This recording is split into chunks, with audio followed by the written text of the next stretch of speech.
Pedro, como é que tá?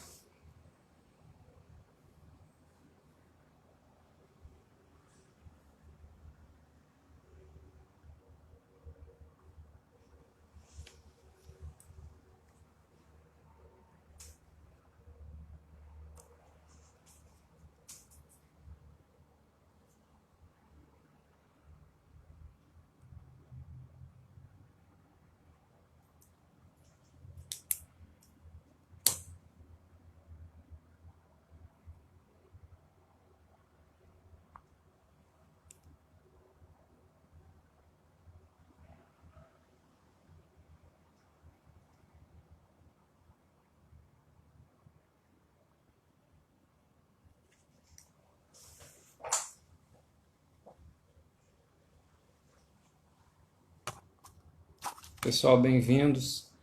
A gente está só aguardando o Marcelo Bronze da Índia aparecer para a gente fazer o convite aqui dele. Sergião, tá vendo a live?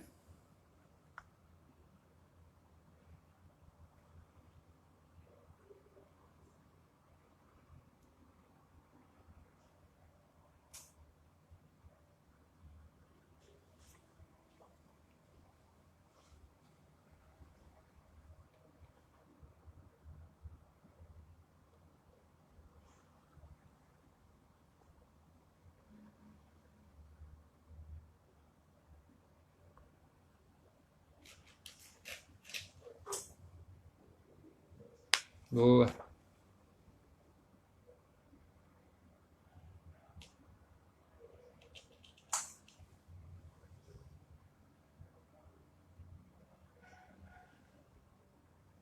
Hoje nós vamos conversar com relações com o investidor, o Marcelo Bronze, de um fundo bem legal. É o Indy Capital, é gerido, né, pela Indy Capital, fundo de ações.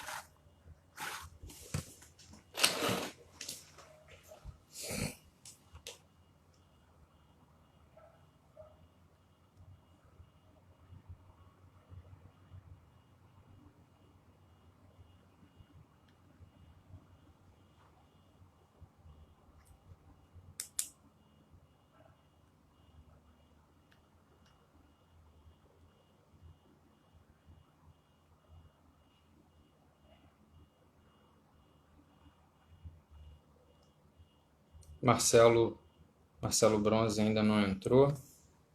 Vamos aguardar a entrada dele, né? Para a gente fazer o convite.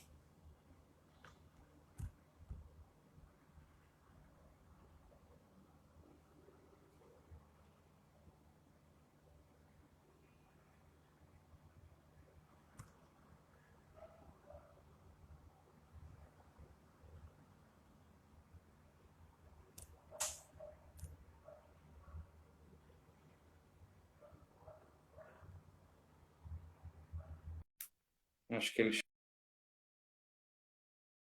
chegou aí.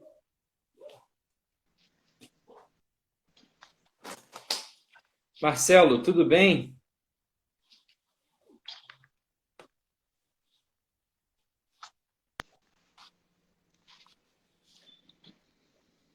Sim, sim, Marcelo, tá me vocês estão me ouvindo? escutando? Como que tá a conexão? Tá boa, Edson? Perfeito. Tá, acho que tá se estabilizando. Tudo bem por aí? Tudo certo, tudo caminhando aqui de home office. A gente já tá aqui na Índia, a equipe toda tá de home office desde meados de março, né? A gente entrou aí um pouquinho mais cedo até, então já estamos um período grande de home office. Vocês também ou está no escritório? Como é que tá?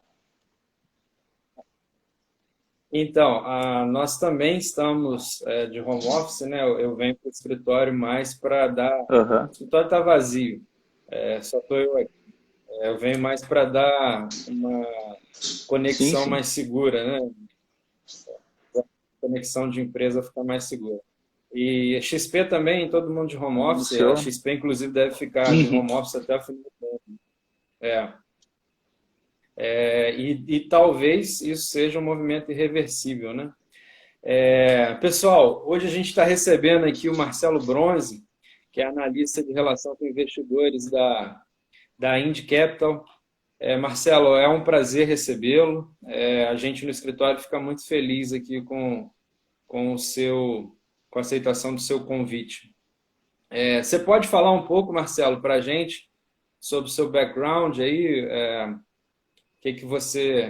Como é que você começou? Sim, não, Como é que é a perfeito. Bom, história? obrigado aí pela oportunidade de contar um pouquinho da Ind, contar um pouco de mim. Eu sou sócio responsável, então, na Ind, sou sócio que toca a área de RI. A gente gosta, acho que na Ind, de ter um contato bem próximo com clientes. Acho que a gente tem um perfil um pouco mais low profile em alguns momentos. Às vezes a gente não tem uma comunicação ali tão ativa, mas a gente gosta de, com alguns parceiros, criar um relacionamento de longo prazo e ser uma casa bem transparente, próximo. Acho que é interessante, assim, eu tô na Indy já fazem um ano e meio. Antes eu trabalhei no BNP Paribas, também na área de relacionamento com clientes. 5 anos, sou formado em administração, e contar um pouquinho, até antes da gente entrar no papo, contar um pouquinho do histórico da Indy. Acho que a Indy, nós somos uma gestora focada em renda variável, tá? Então hoje a gente só tem uma estratégia de investimento na casa. Essa estratégia de investimento ela é representada através do INDFIC-FIA. O INDFIC-FIA é o fundo que nós, sócios, investimos. Acho que parte relevante do patrimônio de todos os sócios estão alocados no mesmo veículo dos clientes. Isso a gente gosta muito de um skin the game literal, e a gente se propõe muito a pensar como investidor. A Indy ela foi fundada pelo Daniel Raisto, tá? O Daniel Raisto, que é o gestor da casa, um dos gestores da casa e fundador. Ele é economista de formação. Depois do mestrado dele, ele foi trabalhar no Banco Central com Meirelles, no início do governo Lula. Depois ele foi fazer M&A, ele trabalhou no IB do ABN AMRO, tanto no Brasil, fazendo alguns dias na América Latina, e foi para a França também. E depois o Daniel ajudou nas teses de Private Equity do Pátria relacionada ao setor de educação. Tá? Então o Daniel ele foi diretor de novos negócios da Anhanguera, foi CFO de algumas investidas do Pátria. Quando ele estava no Pátria, ele reencontrou o Felipe Montanha, que é um outro gestor e fundador da casa também. O Felipe Montanha estava por mais de 10 anos no Pátria, e o que o Daniel fez para o setor de educação, o Montanha fez muito para o setor de consumo. Então o Montanha ajudou nas teses da Casa do Pão de Queijo, da Fotótica. Então, assim, um pouco da ideia da Indy é trazer essa expertise de gestão executiva. A gente vê muito, eu acho que se tivesse uma coisa para ficar gravada sobre a casa, é que a gente vê muito, o fundo é um veículo para se tornar sócio de bons negócios, que são administrados por pessoas excepcionais, e a gente traz então essa vivência do mundo de negócios para analisar empresas no mercado de ações, que permite que você tenha uma entrada e uma saída, então você tem uma liquidez diária. Então a gente traz esse background, conta com um time de análise que sempre trabalhou em public equity, sempre trabalhou em casas bem renomadas. A gente tem o Henrique Jacó, que veio do Credit Suisse, o João Nerasti, que veio da Velt, da M-Square, né? O Marcos Prado, da Constellation, o Felipe Bravo, que veio da SPX. E o propósito da Indy é assim, a gente fala que hoje o certo nem seria chamar de analistas, assim, a gente chamaria o time todo de investidores. Então, assim, é uma gestão bem colaborativa, a gente acredita que o todo consegue pensar e tomar decisões melhores do que individualmente. Então, as discussões são bem abertas. Lógico que em algum momento de discussão ou de definição, os gestores têm o poder de coordenação, e o Felipe, tanto quanto o Daniel, tem poder de veto sobre a decisão de um do outro. Então, a gente é uma gestão bem colegiada. Legal, legal, legal isso. O Marcelo, então a casa é basicamente concentrada para trazer, para investir em ações, né? Isso, o fundo é concentrado para investimento, Sim, sim, a investimento em gente só faz ações, não é isso. isso? Eu estava... Legal. Eu estava vendo, mas vocês também têm um fundo de previdência. Ele replica, Sim, ele é ele espelho mais ou segue menos a mesma estratégia da do casa, fundo de... tá? A estratégia da casa ela é única, e daí eu tenho o IndiFIC FIA, que é o veículo aberto, FIA, e daí a gente lançou em parceria com a Ecatu ano passado, está disponível também nas principais plataformas, esse veículo previdenciário. Como é que funciona a estrutura dele? Porque a gente respeita que ele é apto a qualquer investidor, então ele tem que respeitar a legislação de no máximo 70% de exposição em bolsa. E daí tem uma questão, né, da taxa de administração, como que é essa divisão pelo quanto fica em renda fixa e o quanto fica em renda variável. Então, para o montante que está em renda fixa, esses 30%, que é quando você compra a cota, fica naquele primeiro veículo, a gente cobra só 0,7% de taxa de administração e não cobra a taxa de performance. Porque a gente não tem uma gestão ativa de caixa, ele vai ficar lá em título público. Daí 70% do montante que você aplicou vai comprar a cota de um outro fundo. Esse outro fundo vai ter a mesma carteira, vai ser replicado do INDIFIC FIA. Então, por exemplo, quando o INDIFIC FIA tiver 100% comprado, esse fundo vai estar também, e para você o investidor vai representar aquela 70% comprado. Se o FIA tiver com 10% de caixa, ele faz o ajuste, você fica menos do que 70% comprado. Na parte de baixo a gente cobra os 2%, mas no ponderado, então dá 1,75% de taxa de administração, e a performance ela vai só na parte do renda variável, não fica na taxa de performance sobre o renda fixa. Mas segue a mesma estratégia, que foi a sua pergunta principal. Entendi, entendi, entendi. Legal, legal isso. E a casa pretende, ô Marcelo, abrir algum fundo multimercado, renda fixa, ou a ideia é concentrar mesmo nas Não, teses a nossa de ideia é ações? concentrar mesmo em tese de ações. Na verdade, a gente fala que a gente é uma gestora de investimento em empresas, e hoje a gente vê que a Bolsa é um bom veículo para fazer esse tipo de investimento. Então, por isso que a gente tem alguns FIAs, mas a nossa ideia é continuar assim, sendo especialista de investimento em negócio. Legal, legal. Eu estava acompanhando aqui o fundo, me corrija se eu estiver errado, ele Sim, está desde o desde final. 2012, não é isso? E ele Uhum. tem uma... Legal. E ele tem uma rentabilidade média de 18%, mais ou menos, e tem 187% em comparação com o IBX, IBRX, que tá entregando Sim. 54% desde o Sim, a início, né? gente usa, esse é um ponto legal de comentar, Legal. o benchmark, né? Então, assim, a gente não usa Ibovespa, a gente usa o IBX, principalmente porque pela nossa metodologia de ser mais focado em negócios, né, investimento em negócios, a gente acaba tendo um limite de exposição a empresas que têm uma relação direta ou indiretamente com commodities. E quando a gente criou o fundo no final de 2012, a composição do Ibovespa tinha uma concentração ainda maior de empresas que teriam essa exposição, então a gente não achava tão fair a gente usar o benchmark, que talvez não representasse tanto a nossa estratégia, a gente utilizou o IBX. Então, nesse período, acho que o IBOV ainda é um rendimento menor, mas do IBX nesse período aí é esse rendimento mesmo que você mencionou. Legal, legal, legal. E me fala aqui, Marcelo, qual que é o tipo de cliente para o fundo da Indy? Qual que é Sim, o cara, target de a gente vocês? busca, assim, acho que estando próximo dos clientes, explicar o que a gente faz, explicar como a gente se propõe a trazer retorno, que eu acho que daí está alinhado, né? Acho que o primeiro passo quando vai ser feito o investimento é você alinhar as expectativas que você tem do que com o investidor que está tomando as decisões, com o gestor. Então a gente se cobra e a gente olha muito retornos de entre 24 e 36 meses, tá? Então, assim, lógico. Na nossa visão, ações é sempre um investimento de longo prazo a ser feito, então, eventualmente, se fosse possível ter uma expectativa de retorno ainda de maior longo prazo, deve ser satisfatório em relação a isso, mas também a gente sabe que a gente tem que se propor trazer retorno assim em janelas de médio prazo. Então, a gente olha muito 24 meses. Então, o que a gente comenta, né? Acho que o cliente, eventualmente, ele deve ter que separar um montante de recurso aí dentro da liquidez dele, que mantendo minimamente estável o que está acontecendo dentro da sua realidade, você não vai ter a necessidade de realizar o saque em 24 meses. Né? Então, acho que é isso que é mais importante, porque, eventualmente, em janelas menores do que 24 meses, você pode ter uma questões de volatilidade, questões também de cenário que podem não ser tão favoráveis, e você pode ser obrigado a ter que realizar uma perda, que é o que a gente não gosta. Então, acho que, assim, o fundo ele é bem é bem destinado a pessoas que têm um horizonte de pelo menos 24 meses de investimento e que gostem de investir em empresas, né? Acho que quando você está comprando cota do fundo, você está comprando participações nas empresas que a gente investe. Então, assim, é um pouco do veículo também de quem acredita de que investir em boas empresas é uma maneira de gerar mais retorno para o seu patrimônio. Essa questão que você comenta, né, de que a gente precisa começar a investir em empresas, né, e fundos de investimento.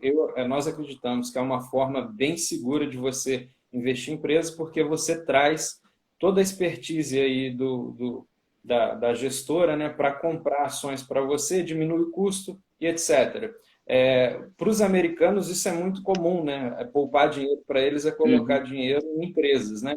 Para a gente isso está começando agora, né? A gente até, nós somos um dos agentes, né, desse movimento aí. O Marcelo, você já falou, já deu algumas pinceladas, mas assim, vou te fazer uma pergunta direcionada. Quais são os diferenciais da Indy, cara? O que que a Indy traz de novo? O que que a Indy traz de, olha, Uhum. por isso Cara, eu eu acho que escolhi a assim, Indy. os nossos diferenciais, ele vem muito no nosso foco em pessoas, tá? Então, assim, tanto dentro da casa e fora da casa, eu acho que eu vou fazer dois paralelos. Então, internamente, primeiro é que eu acho que o nosso sistema de partnership, ele é muito focado em meritocracia de ideias. Então, assim, a gente coloca sempre no centro da discussão a ideia, seja independente de quem ela veio. E é um modelo bem colaborativo de cogestão, então, assim, diariamente a gente tem discussões, o analista que teoricamente cobre saúde, falando um pouco sobre o case de investimento do analista que cobre bancos, porque a gente acredita que o universo de investimento é um só, e a gente traz um background muito complementar. Eu acho que, assim, quando a gente está sentado na mesa de investimento, cada um teve uma trajetória até sentar nessa mesa. E se as trajetórias fossem iguais, eu acho que os pontos de vista seriam mais similares. Então, o que a gente agrega aqui para a Indy são pessoas que hoje estão sentadas na mesa, mas que tiveram caminhos anteriores bem distintos. Então, você tem o Daniel, que trabalhou muito no setor de educação, trabalhou no Banco Central, você tem o Felipe Montanha, que também foi executivo de algumas empresas, mas ali também na parte de saúde. Daí você tem pessoas que vieram de bancos internacionais. Então, acho que assim, é um background que traz uma visão de negócio bem interessante. E quando você tira essa hierarquia e coloca a meritocracia de ideias no centro, você consegue ter uma discussão bem mais prazerosa. Esse é um ponto. E eu acho que assim, a gente tem uma maneira que a gente busca assim, ser bem especialista, seja pelo fato de que a gente não tem multimercado ou etc. Outros veículos, a gente tem um fundo de ações só, então a gente é uma casa bem especialista. Você está colocando o recurso onde 100% do tempo todos os sócios estão dedicando os seus esforços para aquele veículo. Então, isso também eu acredito que seja um ponto. E a maneira que a gente investe em empresas, né? A gente tem um rating proprietário que a gente analisa bastante aspectos qualitativos, muito mais do que questões de números também, né? Números são importantes, mas a gente fala que é uma commodity, mais ou menos, fazer essa análise. Então, acho que esse diferencial de análise qualitativa também é algo interessante dentro da casa. Legal, legal. Você falou muito aí sobre a meritocracia, né, de ideias. Esse é um princípio compartilhado por Ray Dalio lá naquele livro do Sim. mesmo nome, né, Principles. E eles também na Bridgewater usam esse tipo de diálogo, né, e trazendo aí pessoas com passados diferentes, eu acho que isso enriquece o discurso. É mais ou menos isso que a gente segue por aqui também. Uma coisa também que chama a atenção é que vocês têm, como a gente já está falando aqui, vocês têm um fundo específico. Isso concentra, eu acho legal porque isso concentra o poder de tomar decisões, enfim, você não divide a equipe, né? Para um pensar em renda fixa, outro pensar em tese de multimercado, de juros, vocês estão todos alinhados nesse sentido. E me fala, como é que você está enxergando o futuro dos investimentos aí do Brasil, no exterior? Tá, Como perfeito. é que você está vendo A gente isso? até assim, nessa questão de ser especialista, a gente só olha para o Brasil, tá? Então hoje dentro do nosso universo de cobertura a gente só olha o Brasil. Acho que até fazendo um paralelo desde o início do ano, né? Então acho que o começo do ano a gente vinha com uma visão de que a gente estava vivendo agora um ano mais de stock picking, né? Não era um ano de beta tanto.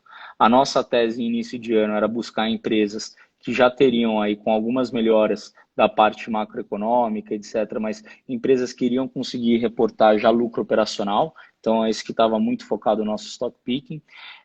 Então, assim, começo do ano a gente estava com um pouco mais de caixa do que a gente tinha ano passado, né? Ano passado acho que foi um ano que a gente rodou muito mais comprado. Esse ano a gente tinha um pouco mais de caixa, a gente tinha algumas proteções. À medida que teve aí o endurecimento da crise e a queda da bolsa, a gente aumentou um pouco da nossa exposição comprada, mas a gente teve alguns movimentos de cautela, tá? Então, assim, quais foram os movimentos que a gente acabou focando durante essas mudanças? A gente tentou reduzir a nossa exposição a small caps, então, assim, a gente ficou com um pouco de receio, eventualmente, de problema de liquidez no curto prazo. Então, as movimentações nossas, a gente buscou também sempre tá se associando a empresas que têm um balanço ou um modelo de negócio mais sólido. Tá? Então, isso foi um movimento que a gente fez, mas a gente aumentou um pouco da nossa exposição comprada. Então, por exemplo, no final de março, né, no momento que estava a crise bem, um pouco mais forte, a gente chegou ali a ter 95% mais ou menos comprado no mês de abril. Então a gente viu aí, já começou a ter em abril, em maio também, principalmente agora nas últimas semanas, uma certa recuperação de preços. Então a gente está aí com um pouco mais de caixa. Então acho que isso reflete uma certa incerteza de curto prazo. Mas eu acredito que para a gente, como a gente é investidor mais de longo prazo, esse momento a gente já acaba tendo o privilégio de lembrar de que o horizonte de investimento ele é de 24, 36 meses. Então, assim, hoje tem muita coisa embutida, muita incerteza embutida no cenário atual de curto prazo, então assim, ainda mais se você for buscar retorno em horizontes menores, aí fica uma incerteza muito grande. Mas olhando para as janelas de 24 meses, a gente acredita assim que os valuations atuais eles fazem sentido você estar posicionado. Então acho que é um movimento que a gente acredita que apesar de uma certa vol que possa continuar a ter no curto prazo, faz sentido você estar alocado em longo prazo em bolsa, ainda mais pelos valuations atuais. E até porque se você não tiver posicionado nesse momento e perder aí uma subida mais forte, né, ou uma subida aí nos próximos meses, você não consegue mais achar os Sim, preços sim. que achava, né? Marcelo, e quanto à taxa de administração do A gente fundo? cobra uma taxa de 2%, lembrando que sempre no as taxas de rentabilidade, né, que são disponíveis no nosso site, eventualmente na plataforma da XP também, já sai descontada todo o custo, né? Então ali você já tem um rendimento que é do cotista mesmo. Legal, legal. Ele só não é Sim. líquido de imposto, né? O imposto vai estar posteriormente, mas essas taxas praticadas já estão todas já na rentabilidade, já foram descontadas. Me fala então, quais são os objetivos do fundo para 2020 e 2021? Você já falou, Cara, eu algo acho que assim, a parecido? gente tem uma característica, a nossa carteira, a gente criou aqui na Indy alguns temas de investimento, não criamos, né, mas a gente começou a trazer essa abordagem de olhar os investimentos dentro da nossa carteira através de algumas temáticas que tenham similaridades entre os cases de investimento que até auxiliam a gente na parte da diligência, tá? Então, assim, olhando a carteira do fundo, né, lógico, você tem uma mudança de uma posição ou outra, mas ela tem um esqueleto que ela acaba tendo uma forma nos últimos anos, né, desde 2012, mas nos últimos anos a gente acabou tendo que característica de carteira? Uma carteira um pouco mais diversificada, tá? Então, assim, em torno de 25 papéis é uma média de investimento que a gente tem na nossa carteira. Hoje, até por uma questão mais do cenário atual de incerteza, a gente está um pouco mais diversificado, tá? Então a gente gira em torno quase de 30 investimentos. E quando a gente olha uma posição grande do fundo, né, a gente acaba também não concentrando tanto, tá? Então uma posição grande do fundo ela vai girar em torno de 8 a 12%. Agora ela está até mais próxima de 8%. E a gente tem quais temas de investimento? Hoje é predominante, né, e no histórico do fundo também, os temas de investimento de crescimento acelerado e mudança estrutural, que são os crescimentos que a gente está olhando muito para esse ano, tá? O que seria crescimento acelerado? São empresas que ela tem um posicionamento estratégico, tá, perante os stakeholders, que ela consegue explorar bem algumas vantagens competitivas, com a qual faça com que ela vá reportar um crescimento no mercado maior tá, nos próximos anos. Então, assim, eventualmente é uma empresa que ela está trazendo uma solução para um problema estrutural da sociedade, ou a vantagem competitiva dela vai ganhar ainda mais valor por uma mudança estrutural que está tendo na sociedade. E dentro da companhia, ela tem pessoas lá muito boas que estão conseguindo capturar isso. Então, se a gente imagina no longo prazo, você imagina uma empresa que vai estar sempre crescendo um pouco mais do que o mercado, então ela ganha mais market share, consegue capturar essas oportunidades que refletem em geração de valor para o acionista. E depois uma outra medida que a gente tem, um outro tema, perdão, de investimento bem presente na nossa carteira, é o tema de mudança estrutural. Que mudança estrutural é o turnaround, né? Então a gente fala assim, são empresas que para elas gerar o valor, e ainda mais em momentos de crise são interessantes, que são empresas que elas dependem mais de processos internos, de mudanças internas, é ali que a gente está baseado a nossa tese de investimento. Então é uma sinergia de um M&A, é uma reestruturação que trocou a partir do conselho, trocou a partir do management, ou até mesmo uma reestruturação na parte de estratégia empresarial da companhia. E por isso ela vai conseguir capturar um valor maior no médio e longo prazo. Então essas são as duas bases de investimento nós, tá? Então assim, hoje olhando o crescimento acelerado, acho que só para contemplar e finalizar esse ponto, olhando o crescimento acelerado, a gente tem algumas teses presentes, por exemplo, que está muito baseado em consolidação, ainda mais no momento de crise, né? Eu acho que na Bolsa, geralmente, você vai ter na Bolsa sempre presente as melhores empresas daquele setor, e a gente menciona que no momento de crise, geralmente, para boa parte dos setores, é uma oportunidade de consolidação. Os pequenos sofrem mais, então, geralmente, você vai ter ali uma oportunidade para algumas teses de investimento que um dos fatores era o crescimento orgânico, você pode ter, então, a oportunidade de consolidar esse mercado e até mesmo de fazer algumas aquisições. Então, a gente tem algumas teses, por exemplo, locadora de veículos, é uma tese presente na nossa carteira através da posição de Unidas, que a gente tem muito baseado, que acredita que vai haver uma consolidação nesse mercado nos próximos anos. Saúde verticalizada, então as provedoras, os planos de saúde verticalizados, a gente acredita também que faz todo sentido existir e aumentar ainda a presença dentro do setor de saúde no Brasil. Tá? E temos também essas teses ali de turnaround de algumas companhias que estão passando por mudanças estruturais, que a gente acredita que vai gerar um pouquinho mais de valor. Legal, legal, legal. Faz todo sentido. Ô Marcelo, a gente está com uma Selic aí bem baixa historicamente e com possibilidade de ainda ficar mais baixa ainda. Você acredita assim que daqui para frente, assim como foi no ano passado e nos anos anteriores, principalmente no ano passado, vai haver uma conscientização maior por parte do brasileiro de que agora o mundo rentista tá chegando ao fim ou chegou, e aí uma migração maior para ativos com um pouco Eu mais de acho que risco? dentro de todas as mudanças estruturais que a gente está passando, acho que esse é um ponto bem importante mesmo que você mencionou. A gente está vivendo épocas de juros a patamares bem mais baixos, né? E isso deve impulsionar de uma certa forma a economia. Então, assim, no passado, antes, acho que o custo de oportunidade para você tomar risco era muito alto, né? Você tinha ali 13, 14, sei lá, às vezes patamares até mais elevados de retorno em renda fixa. Então, que não fazia tanto sentido você comprar o risco. A gente faz uma análise muito aqui na Índia, que a gente olha o PI da Bolsa, né? Então, assim, a expectativa de crescimento do lucro da Bolsa dos próximos anos das empresas e tirava o CDI. Então, assim, você vê qual que é o prêmio por você estar alocado em risco. Né? Então, quanto que você acredita de crescimento de lucro das empresas, menos quanto que você teria de crescimento para estar investido em renda.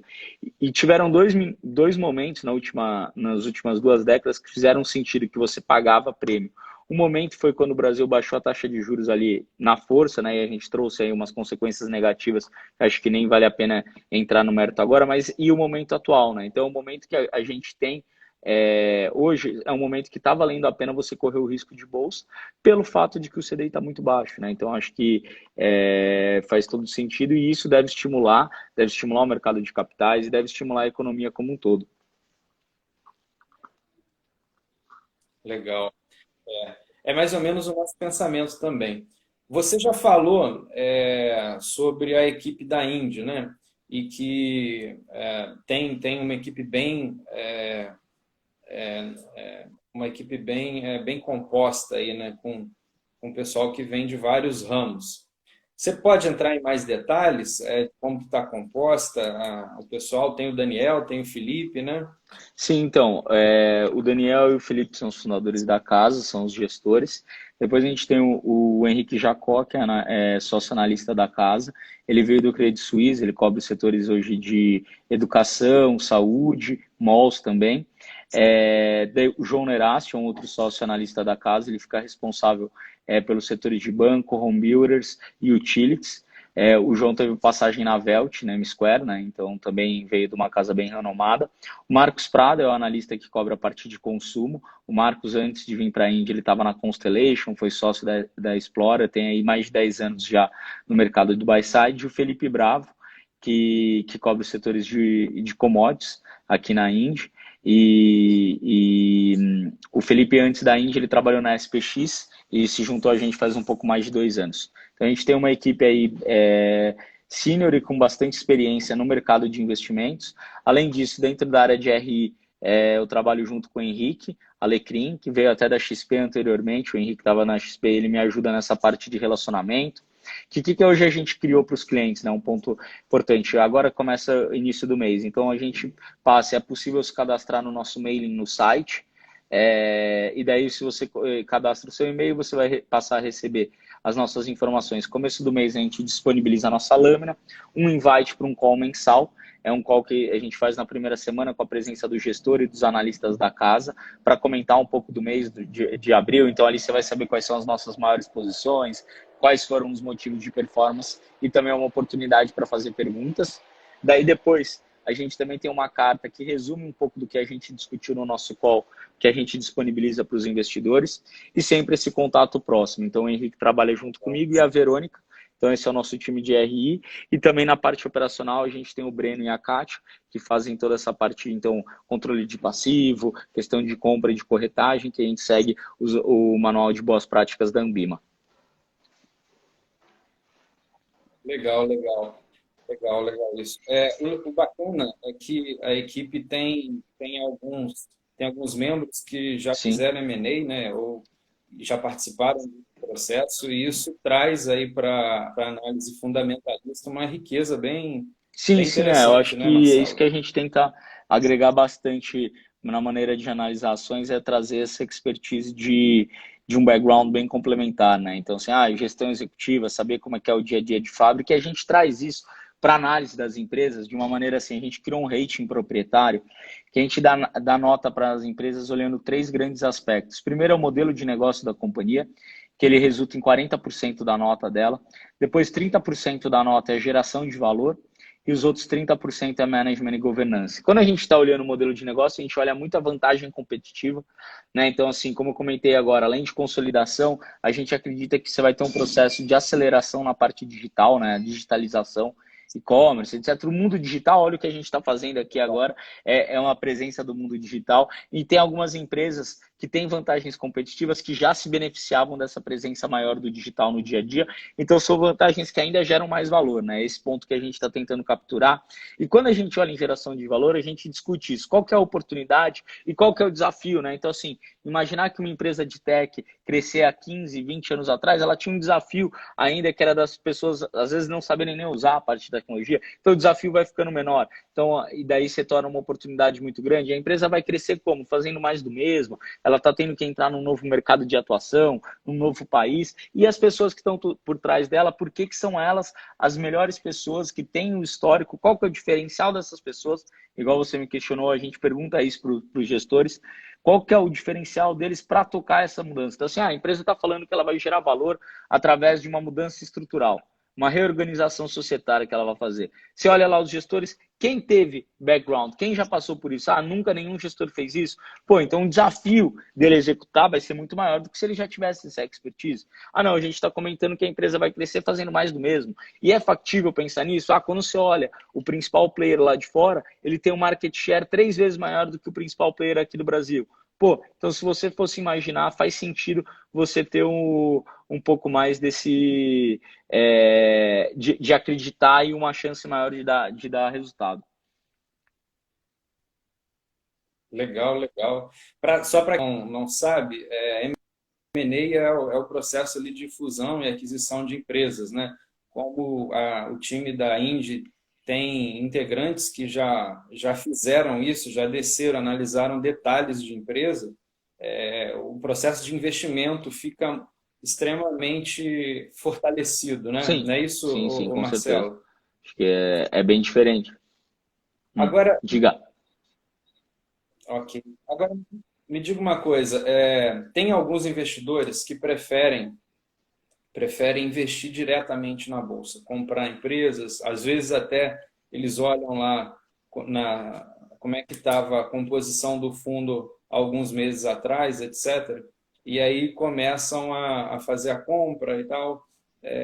Por quê? Por que investir pela Indy? Por que comprar as cotas do fundo da Indy ao invés de comprar Não, diretamente na perfeito. É uma bolsa? boa, ótima pergunta. Eu acho que assim, quando você está comprando cotas do fundo da Indy, você está tendo essa oportunidade de que essa mesa que a gente comentou, nessa mesa de investimento, que tem pessoas que tiveram experiência diferentes e que trabalharam muito tempo com o mercado financeiro e com investimento em diversas áreas, seja ele na economia real, seja em public equities. Então, você tem a oportunidade de ter seu dinheiro administrado por essas pessoas que estão administrando o próprio dinheiro. Eu acho que assim, primeiro que tem toda uma série de suporte que nós temos hoje. Então, assim, a gente contrata vários softwares, Euromonitor, a gente tem a Bloomberg, a gente tem acesso ali a uma série de mecanismos para auxiliar na parte da análise. A gente é uma equipe que hoje, então, na parte de gestão e análise, a gente tem 7 pessoas só fazendo isso, o tempo inteiro fazendo isso, e que fazem isso por um período muito grande. Então, assim, eu acho que a maior diferença é que você tem toda uma vantagem competitiva de todos esses pontos. Então, assim, seu dinheiro vai estar sendo gerido por uma pessoa que acaba tendo mais acesso à informação, que sabe analisar melhor essa informação, por quê? Porque ela só faz isso, ela se dedica todo o tempo, desde a formação escolar dela é isso, e que faz isso por um período grande que cria-se um certo background, né? Então, assim, eu acho que tem pessoas que gostam, até para acompanhar mais o mercado e tal, ter ali o dinheiro, mas eu acho que é uma questão totalmente diferente. Eu acho que quando você investe em fundo, você está comprando uma tese de investimento de pessoas profissionais. Legal, legal, legal. Bem bacana a sua resposta. Qual que é o patrimônio Boa. atual Hoje a gente tem nessa estratégia sobre investimento 1,4 bi, tá? Eu tenho o IndiFIC-FIA, que tem quase 800 milhões, 780 milhões. Esse fundo é o fundo que nós, sócios, investimos e é o que está na plataforma da XP e nas demais plataformas de investimento também e disponível para aplicação. E daí eu vou ter alguns fundos exclusivos de fundos de pensão. Tá, hoje quase metade do valor que a gente administra vem de fundos de pensão. A gente gosta bastante desse tipo de investidor, que é um investidor que já tem um horizonte mais de longo prazo, bem alinhado com a nossa filosofia de investimento. E daí a gente tem então o restante desse entre os 400 e os 800 milhões são de fundos exclusivos para fundos de pensão, mas todos seguem a mesma carteira. Então, em tese de investimento, a nossa estratégia está com 1,4 bi. Legal, legal, legal. E quais são as suas principais posições? Você chegou a falar, se você puder falar, né? Você chegou a comentar aqui algumas teses, que a empresa o fundo está olhando empresas que têm um modelo eficiente, um modelo de negócio eficiente, turnaround, né? Mas você consegue falar um pouco para a gente como é que tá as suas posições? Você chegou a falar que está entre 30 empresas e com entre 8% e 12% em Sim, cada sim. As ativo. maiores posições são de 8 a 12%. Então, assim, hoje as 3 maiores posições do fundo, que giram cada uma em torno de 8%, são Eneva, Unidas e Magazine Luiza. Tá? Então, assim, Unidas, muito delas são, então, todas elas estão nesse tema de investimento de empresa de crescimento acelerado. Então, que o modelo de negócio, elas possuem vantagens competitivas que vão auxiliar aí, na sustentabilidade da geração de valor. Unidas compartilha muito da parte de consolidação de mercado e Magazine Luiza acho que é um player que tem sabido operar muito bem o e-commerce e a gente tem gostado bastante e acredita que vai fazer cada vez mais parte do dia a dia a presença do e-commerce nas nossas compras. De fato, tem sido uma presença constante, né? Ainda mais no meio dessa pandemia. E Magazine Luiza sempre a queridinha, né? Ela tem um modelo que acabou sendo beneficiado, mais beneficiado ainda, Sim, né? sim. Nessa quarentena aí, né? Você falou também já um pouco, né, no seu próprio discurso você já falou aí, mas assim, como é que está o viés aí para vocês, do Ibovespa para até o final do ano, a gente fazendo assim, discursos particionados, até o final do ano e do início do ano que vem até o final de 2021. O que que vocês Aqui estão na Índia, vendo? assim, a gente não, só uma ressalva, a gente não gosta de fazer expectativa de valor para o Ibovespa por uma questão que a gente gosta de comentar, que é assim, o Ibovespa ele é uma carteira, como se fosse um fundo, né? Ele é composto por uma carteira, e essa carteira ela tem uma concentração grande de commodities nela, tem uma concentração grande de bancos, que é um modelo de negócio que tem aí uma certa dúvida sobre o que deve acontecer nos próximos anos com esse modelo. Então, assim, o que a gente diz é que, eventualmente, você pode ter crescimento em diversas empresas, mas que isso não vai refletir necessariamente na valorização ou não do Ibovespa por essa composição técnica dele. Então, mais do que olhar expectativa do Ibovespa, a gente gosta de olhar a TIR do nosso portfólio, que é a TIR média dos investimentos nossos. Acho que assim, esse ano ainda é um ano vai ser um ano de queda, obviamente, acho que isso é dado já PIB com quedas muito altas. O que a gente está tentando entender, acho que um ponto que a gente comentou aqui, e uma das teses de Brasil é a tese do crescimento estrutural ainda maior, quer dizer, começando a ser maior, devido aos juros baixos. E daí você tem uma questão de que momento de pandemia é necessário, assim, acaba sendo necessário planos emergenciais do governo, mas você tem que ver se nos próximos anos, então assim, se em 2021 e 2022, você não vai ter um endurecimento muito ruim da crise fiscal. Então, como vai se comportar essa parte da crise fiscal para que ela seja, então, endereçados os problemas, para que sejam feitas as reformas, para que a gente consiga permanecer com juros baixos e aí você tenha um crescimento estrutural mais de longo prazo. Eu acho que esse é um componente para analisar, mas o que a gente acredita é que a boa parte das companhias, pelo menos que a gente investe, são empresas ali que em 24 meses 12 a 24 meses devem já estar retomando as suas atividades e que tem novas oportunidades de criação aí de valor nessa nova configuração de mundo. Né, legal. Depois dessa crise, bem provável que alguns players vão desaparecer, não necessariamente que estejam listados na bolsa, né? Mas esse desaparecimento acaba fortalecendo a consolidação Sim. de players maiores, né? E aí sim, esses caras estão na bolsa e aí dá uma dinâmica mais interessante para todo o processo. Vamos falar de letras. Vocês aí na Índia estão enxergando que a gente está numa recente alta, não sei se bull market ou bull trap, né? A Bovespa está ultrapassando aí os 80 mil pontos. Você acredita que a nossa recuperação vai ser em L, vai ser em W, vai ser em V? É, Como é que vocês estão vendo isso? Ou eu acho que vai ser vocês... uma retomada bem gradual, né?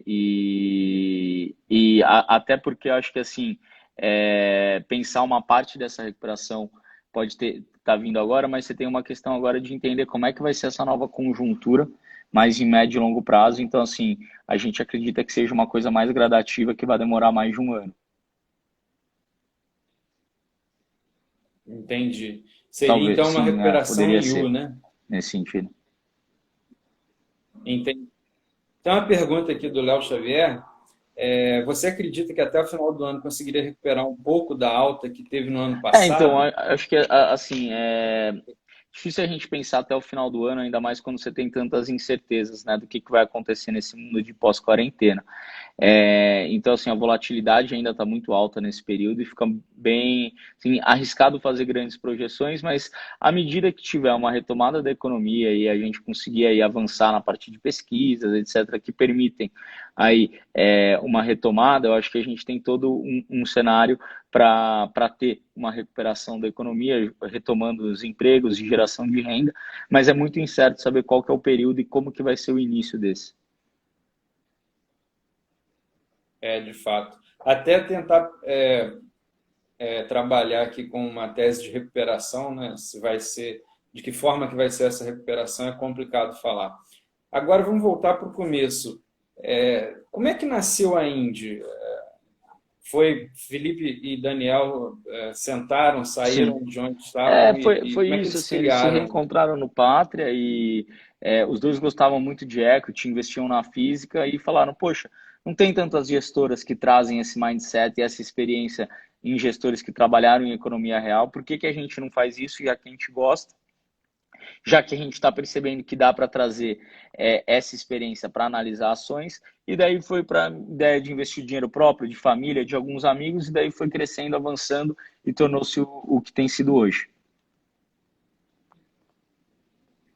Legal. Ô Marcelo, a gente está no meio de uma crise e para poder passar por ela, todos os 40 bancos centrais, pelo menos ao redor do mundo, jogaram uma enxurrada de dinheiro nas suas respectivas economias.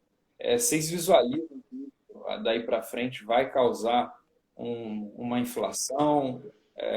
De repente a gente vai sofrer um pouco aí com a Cara, gente? olha, eu acho que assim, essa parte do Banco Central até foi um dos principais motivos, né, da recuperação que teve no mês de abril, a Bolsa. É, assim, a respeito de inflação, o que a gente vê assim, você está tendo, por um outro lado, uma crise muito forte de demanda, né, um choque na demanda muito alto. Então, eventualmente, principalmente esses esforços de recuperação sejam para chegar na ponta, então ir para o empreendedor e para o pequeno comerciante, para salvar na parte da saúde. Então, eventualmente não, mas é aquele ponto. Acho que a gente tem que analisar sempre é que sejam, então, todos os estímulos sejam para combater diretamente a crise e não para que se volte a ter déficits fiscais recorrentes. Essa era, inclusive, o próximo tema aí da nossa pergunta, né?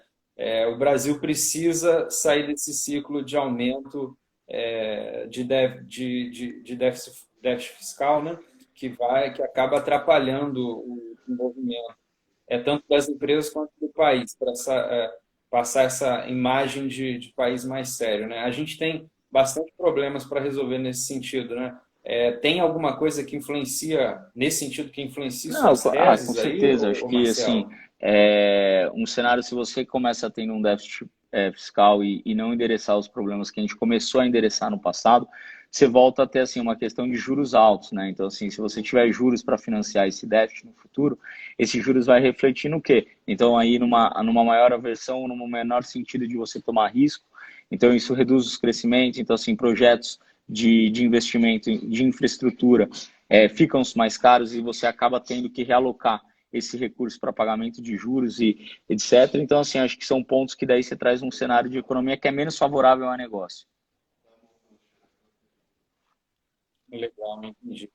Teve até uma pergunta anterior, foi o seguinte: se o fundo Indy fosse um investidor, ele seria um investidor Eu vi conservador, essa pergunta, achei muito moderado ou boa. agressivo? Difícil fazer essa resposta porque, assim, a gente é um FIA, a gente é um fundo de ações. Teoricamente, fundo de ações seria de arrojado, mas eu acho que o maior ponto de risco em investimento em bolsa é quando você não atrela aquilo que a gente estava comentando no início, né, que é do horizonte de investimento. Que daí a volatilidade ela é muito grande no curto prazo, mas se você tiver o poder de decisão de entrada e principalmente de saída, você joga com a volatilidade a seu favor. Então, o que eu acredito na gente, quando a gente está partindo do pressuposto que a gente já analisa ações, ações é um negócio mais arriscado, acho que a nossa filosofia de investimento dentro da abordagem de ações, a gente tenta endereçar muito bem quais são os riscos, reconhecer aquilo que é incerto. Então, quando a gente vê um risco de caldo, um risco binário, ou empresas que têm aquela relação a commodities, etc., que tem um risco muito alto, que o management em si às vezes não consegue controlar, a gente reduz a nossa exposição. Então, a gente limita a nossa exposição. Então, a gente busca investimento sempre em ações, então acaba sendo arrojado, mas que o dependa da tese de investimento sejam das pessoas e do modelo de negócio, que são coisas que a gente consegue endereçar melhor. Então, acho que seria um mix entre. Não dizer que a gente não é arrojado sendo ações é complicado, mas eu acho que dentro da filosofia de investimento de ações a gente tenta endereçar maior e saber quais são os riscos e cobrar por cada um desses riscos. Tem riscos que a gente não compensa tomar e daí a gente foca ainda mais a nossa carteira naquelas empresas que têm boas notas, que têm uma qualidade mais alta. Legal, legal, legal. E também o brasileiro precisa mudar o jeito de investir, né? É o que a gente estava falando há pouco, né? O brasileiro tem muita aquela questão de Sim. trabalhar com uma renda fixa, né? De repente não buscar uma diversificação maior de investimento, mirar no longo prazo, que é uma coisa muito importante. A gente ainda é Total. muito imediatista, né? E a gente está num cenário novo. A gente está num cenário novo de juros baixos, né? Então a gente precisa buscar outro tipo de rentabilidade. Ô Marcelo, eu vou fazer uma provocação aqui. A gente tem visto aí que o mercado offshore, né, é maior que o mercado nacional, principalmente o americano, é um mercado mais maduro. Vocês pensam, ou isso não passou pela cabeça, não está no horizonte de vocês, em abrir algum tipo de fundo que tenha endereçamento, ou BDR, ou que traga ativos, de outra forma, traga ativos Cara, a gente tem, boa essa pergunta, internacionais? a gente tem uma discussão bem grande sobre isso aqui na Indy. Acho que assim, a gente gosta muito de ser focado naquilo que a gente faz, então continuar investindo em Brasil é uma coisa que faz bastante sentido, mas a gente tem visto, principalmente empresas que se classificariam dentro daquele tema de investimento que eu comentei, sobre crescimento acelerado, a gente tem visto que várias dessas empresas têm feito IPO lá fora. O maior exemplo aqui atrás de você é a XP, né? Então, assim, a XP claramente ela se classificaria em crescimento acelerado e é uma das empresas brasileiras que listou lá fora. Então, o que a gente pensa é eventualmente ter um veículo para conseguir poder investir nessas histórias de crescimento acelerado brasileiras, sejam elas onde elas forem listadas. Legal, legal isso. Legal, bem interessante, informação nova, bem bacana. A gente está chegando no fim, Marcelo. É, eu queria, assim, agradecer em nome de todo o escritório a participação da Indy Capital aqui na nossa live, né? Você trouxe coisas bem interessantes. O fundo, falando um pouco da nossa visão aqui, a visão do escritório, como que a gente distribui. A gente visualiza vocês como um fundo que tem uma coisa que a gente gosta Sim. muito, que é a história, né? Vocês já estão trabalhando desde 2012, vocês têm entrega de rentabilidade de forma consistente, tem uma equipe que é senior, que tem bastante experiência, inclusive um dos fundadores já até trabalhou no Banco Central. Isso para a gente é uma coisa muito boa. Fora a questão de vocês já terem expertise em compra de empresas, vocês sabem como descer no chão da fábrica para analisar como funciona, e aí vocês têm um conhecimento, um retrato, né, da empresa para você poder investir. Eu queria que você deixasse aí para o pessoal que está vendo a gente, os que verão posteriormente, que a gente vai gravar a live, porque um recado final, né, para possíveis Bom, investidores primeiro aí. eu agradeço a oportunidade. A gente gosta muito de fazer, de ter a oportunidade de falar um pouquinho mais do que a gente faz, que a gente gosta bastante também disso de investir em bolsa. Eu acho que é sempre uma oportunidade de contar um pouco. Na nossa visão, eu acredito que assim, o Brasil, a gente discute muito, né, que o Brasil precisa ter diversos pontos de melhoria, etc. e tal. E eu acho que um dos drivers para a gente ter melhorias vão ser através das empresas. Eu acho que as empresas vão trazer grandes soluções e sempre trouxeram para a gente. Então, quando você investe no Indific FIA, você está nisso, né? Você está num fundo que é um veículo para se tornar sócio de bons negócios. A gente acredita que faz todo sentido cada vez mais você ter bons negócios presentes na nossa sociedade que resolvam problemas estruturais dela. E que esses negócios vão ser geridos por pessoas excepcionais, tá? Então, assim, esse é um pouco desse mindset. Para a gente faz todo sentido um país de desenvolvimento ter empresas que vão conseguir aí ter performances bem interessantes e por isso que a gente faz essa estratégia de investimento e ainda mais a um juros baixo. Eu acredito que todo mundo tenha que ter uma parte do capital num veículo como a Bolsa para ter rendimentos e geração de valor no longo prazo patrimonial. Legal, legal. Excelente. Marcelo, mais uma vez, muito obrigado. A equipe da Investop fica muito agradecida à equipe da Indy, até pela rentabilidade que tem Obrigado entregado nos pela últimos. confiança, pessoal. Muito obrigado aí, estamos à disposição. Beleza? Valeu, tchau, Muito tchau. valeu, um abraço.